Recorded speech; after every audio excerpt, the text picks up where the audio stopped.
Ciao, I'm Enzo. I'm Celia. This is a Piazza Talk, our channel about our life in Lucca. And in the Tuscan Hills. Please hit the subscribe button. Grazie.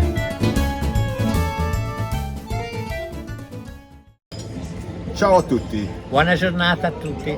Good afternoon. Oggi siamo in English. Today we are in Lucca, Piazza San Michele, and we're meeting our friends Giuliano and Janet. Giuliano has been working for many years as a, how would you define your job? Waiter? Well, but not a market waiter, not just a waiter. Because you know a lot about the life of restaurants and everything in the restaurant business. And he worked for a very good historical restaurant here called the Lucca di Sant'Antonio. And also it's the one where a lot of British royalty have been to. Molte persone professionali, tipo stranieri ricercatori, quelli che mi ricordo maggiormente, poi anche attori italiani, tipo De Sica, tipo Giancarlo Giannini. So today we're actually going to ask Giuliano about the etiquette of dining in an Italian restaurant and also how to know what to look for and the differences. Janet, who has lived here for over 40 years but is originally from America, will tell us the difference that Americans expect to what Europeans and particularly Italians expect in a restaurant. Okay, we decided to move here on the walls because it seems that we making other noise. So look. Quando sono arrivati in Italia era sempre pranzo di lavoro in tutti i ristoranti. Adesso tanti è cambiato di pranzo turistico o menu turistico. E il problema del menù turistico, hanno fatto un menù turistico plastificato. Mettevano la famosa immagine, o magari davano spaghetti al pomodoro, spaghetti al ragù. I think that's the key, isn't it, Janet? That if you see a picture, by a menu or by the writing, that is a tourist restaurant. Workers' meal now, they tend to write also menu turistico, and we had some excellent meals, especially in Bagni Lucca. I think out of big cities, but Yes. I think if you're in big tourist cities, a tourist menu with pictures is a sign to be wary. Giuliano, secondo te, dalla tua esperienza, Sì. un visitatore americano che viene al ristorante, nel loro modo in cui ordina, cosa si aspettano, diciamo, loro al ristorante? Allora, il visitatore italiano sa cosa vuole. Esattamente perché va. Un visitatore americano non esattamente sa quello che vuole, perché dipende un pochettino. Prima deve guardare il menù, se riesce a capirlo o no, o se qualcuno dentro il ristorante riesce a spiegargli il menù, fargli capire cosa, tipo piatti tipici lucchesi, se si trova a Lucca, cosa vuole mangiare, che piatti vuole mangiare, quanti piatti vuole mangiare. Io penso che un visitatore americano vuole provare un prodotto del posto, no? Andare a mangiare magari gli spaghetti che trova negli Stati Uniti, che li trova con le polpette o tipici così. Vorrà provare un tipo di zuppa, un tipo di pasta o qualcos'altro. Sì, anche un piatto di carne. O un pollo con peperoni, che è molto, un coniglio in umido, che anche a loro piace molto. Questi sono dei piatti che piacciono anche agli americani. Sì. Però se ci vanno con una famiglia, con i bambini, allora comincia a essere già un po' un problema. Okay, and Janet, do you agree that tourists in general and Americans prefer to try local food rather than play safe? It depends on how long they're staying in Italy. At a certain point, they probably want to find the nearest McDonald's just to have a little bit of comfort food. It isn't exactly. But it's sort of difficult, perhaps, traveling with young children because there may not be things available on the menu that they're used to eating, especially if they're picky eaters. That's Do you the think problem. every child would eat spaghetti with a tomato sauce, though? Or just with butter. Yeah. But after so many days, that might be a problem. Also, the Oddio. salads can be a problem. In Italy, you don't have much of a choice of what the dressing is. Yeah. That's, I think, everyone agrees with that. However, after eating heavy Italian food for so many days, a salad is fine. Which you might want to get at a bar, cafe, instead of going to a restaurant and doing it. Yeah. If it's in the summer or even spring or fall, you can sit outside and have your salad with olive oil and balsamic or regular vinegar. That's it. And, Giuliana, come sa la differenza fra un ristorante e un bar?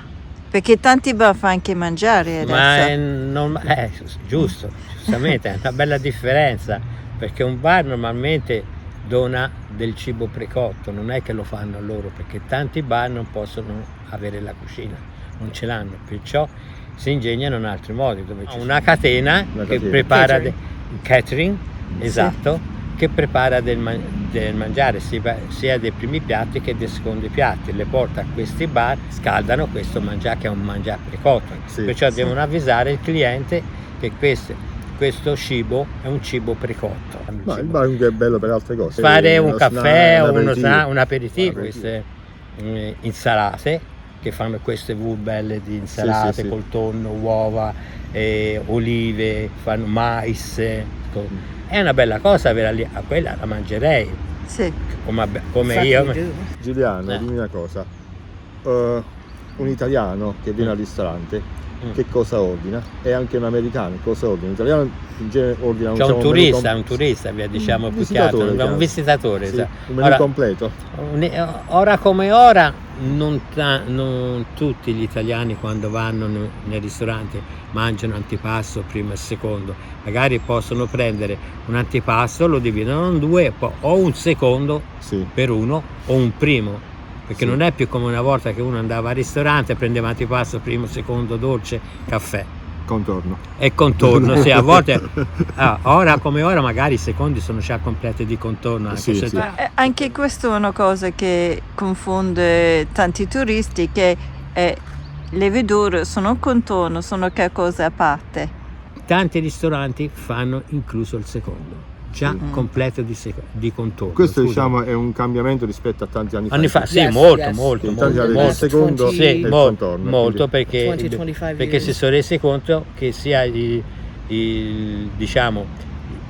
cliente italiano gradisce molto di più. Invece il cliente straniero, il visitatore straniero, dipende un pochettino. Sono due marito e moglie, ti pigliano un'insalata, perché l'insalata per loro è il piatto principale rispetto a noi. Allora pigliano un'insalata e poi pigliano un primo o un secondo e se lo dividono, dipende un pochettino, perché non sempre a pranzo il cliente, il turista mangia un piatto completo. La cena è già diverso. Per gli stranieri la cena è più importante. La cena è più importante perché loro dalla sera ti pigliano un primo, un secondo, un dolce, te lo mangiano. Poi magari si bevono una buona bottiglia di vino perché finiscono la serata in un altro modo, tranquilli e via. Capito? E l'altra cosa, per quanto riguarda invece il bere, qual è la differenza principale fra italiani e stranieri? Secondo me non c'è differenza. Ti dico la verità, perché quando un cliente sia italiano sia straniero si accomoda al tavolino, gli dà il menù con la lista del vino e normalmente sceglie sempre una bottiglia dalla lista del vino, dalla lista. O magari ti chiede un vino locale. Janet, you have been here for a very long time, married to Giuliano from the hospitality industry. Can you explain how the coperto works, which seems to cause huge confusion to the whole world? It's confusing for the Italians too. There is no specific law that covers it. The coperto should be what is called a cover charge. In medieval times, it meant that you ate with a cover over your head and the water from the rain did not get into Però you your say the soup. bread and the cover Yes. church. Now you should look on the menu. It should be there. Always ask for a menu because sometimes they'll stand there and rattle off. Da, da, da, da, da. You have no idea what they said and you ask them to repeat it. Ask for the menu so you can check several things. Service, bread, and cover charge. Pane e coperto. There are two different voices, pane e coperto, that's bread and the cover charge. Because actually they could, although it's not traditional, but they could charge you extra for the bread, especially if they made it themselves.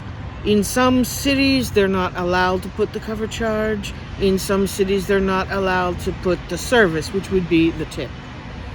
It is very confusing. But Unfortunately, there is no legislation about Yes. this. lots of people don't leave a tip because they think the cover charge is the tip.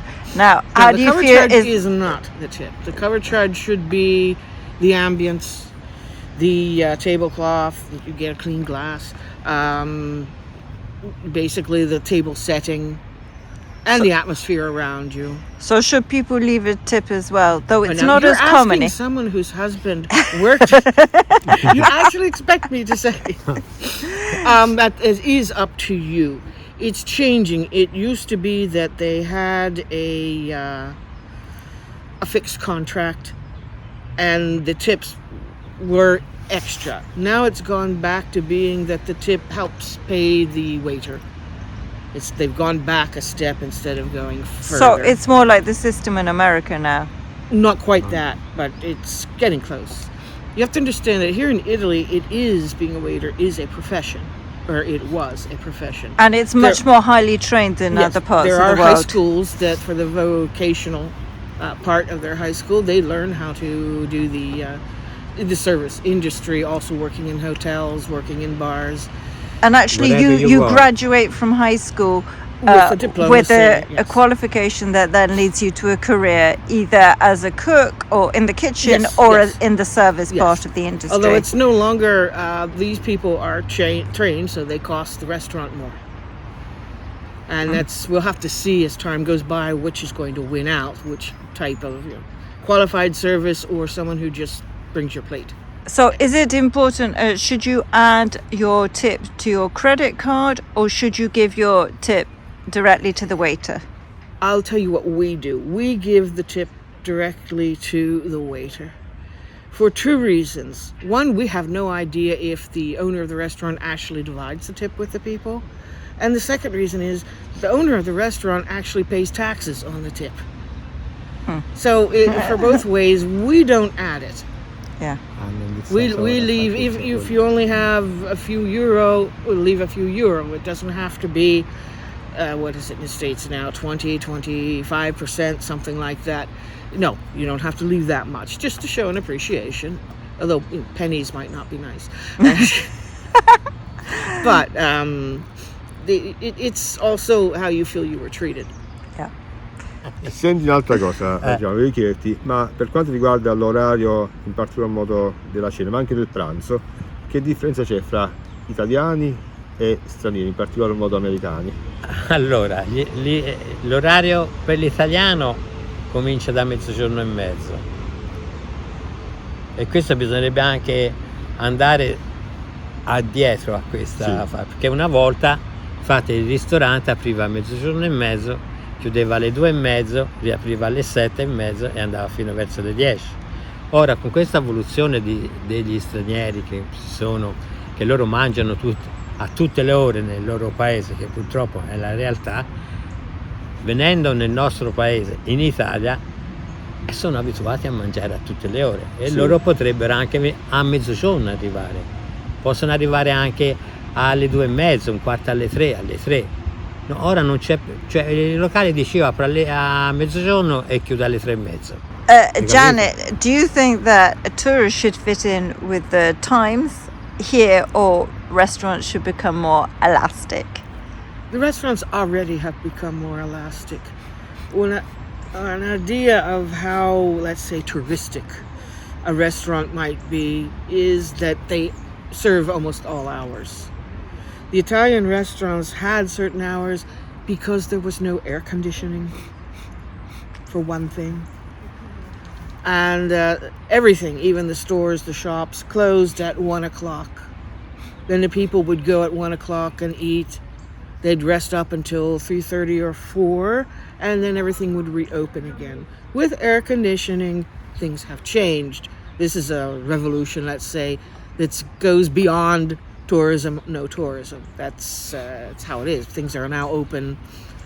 The restaurants usually have just one team of workers. It's not as though the people who are cooking and serving you at lunch are different from the ones who would be cooking and serving you for supper. They're the same people. So they get a break in mid-afternoon. They may get off at 4 o'clock and then they go back to work if they're a cook only, perhaps at 5, 6 or so. And the rest of the people who serve in the dining area might come at 6:30, 7. Mm-hmm. Which means if you go too early to a restaurant for supper, you have all the people that work there eating their own supper often, which is why they don't open and let you sit down at 7 o'clock. It's because they're eating at 7, because they eat lunch at 11. You're traveling, you have to be a little more elastic. Some things have become more elastic as far as letting people come in early. Some places don't. That's depends on how hungry you are and what you want to accept. I think two very important points that we talked about is that here, which is different, I think, to America and England, where you often get tap water put free on the table. Here, people are charged for water, and it's usually filtered water or it's bottled water. So don't expect free water. And the other thing is to make sure restaurants have their menus outside, and if they're not outside, ask for them so you know exactly what you're getting, whether there is a coperto and pane, as we've explained earlier. So you know where you are before you start off on your culinary adventure. And if you have any specific allergies, do say so. Yeah. Don't wait until it's in front of you that you remind the person that you're allergic to garlic or some type of oil. Yep. Always make sure, in fact, you should look up how to say it before you leave or write it down. If you have allergies, show the person that's serving you. A very good point. Very good point. Yeah. And Italian restaurants are much more open to people who are allergic to grains and vegetarians and people with dietary problems than they were 10 years ago. Giuliano, in un ristorante a Lucca, tu cosa sceglieresti dal menù? Dal menù? Allora, prima cosa un bel piatto di tortelli lucchesi fatti proprio in casa con il sugo fatto in casa. Sì. Poi ci sono le famose zuppe, la zuppa di farro, la frantoiana e la ribollita. La ribollita, sì. Solo che il farro è una zuppa con un passato di fagioli. Poi c'è la frantoiana che è fatta con le verdure, tipo viene messo la braschetta, zucca, vari tipi di verdure. E poi la ribollita, che quella è fatta oltre con queste verdure qui, con il pane e la cotica di maiale. Sì. Che gli dà il sapore a questa. Antipasto toscano? Ma antipasto toscano, antipasti di salumi vari che sono, diciamo, di stagione e del luogo. Poi, diciamo, come i crostini, cioè i cristini, gli affettati, via. No, tornando indietro, un passo indietro, scusatemi. Secondo anche la stagione c'è la famosa cipollata, che è una zuppa di cipolle che non tutti conoscono. Sembra buonissimo già il molto nome. Buona, molto buona, anche se fai quella faccia lì, la devi provare. E poi c'è un'altra zuppa, la garmuccia, esatto, la garmuccia che è fatta da tutti ingredienti di stagione, piselli, carciofi, fave carne macinata e un crostone di pane. Che è proprio di Sì, di lucchese, primavera. è, Yes, yes. è una zuppa tipica lucchese. Che potremmo fare adesso che in primavera ci sono È questi- In primavera Primavera. sì, quando ci sono queste primizie, diciamo, perché sono primizie, Sì. perché la carmuccia era un piatto povero per i ricchi. Sì. Perché i ricchi andavano a prendere le verdure ai contadini. Poi come secondi, diciamo, il famoso baccalà alla brace, lo stoccafisso in umido con polenta, la famosa rovellina lucchese, Sì. poi potevi fare le salsicce con i fagioli all'uccelletto, Buonissimi, sì. buonissime, che sono dei piatti favolosi proprio. E i dolci?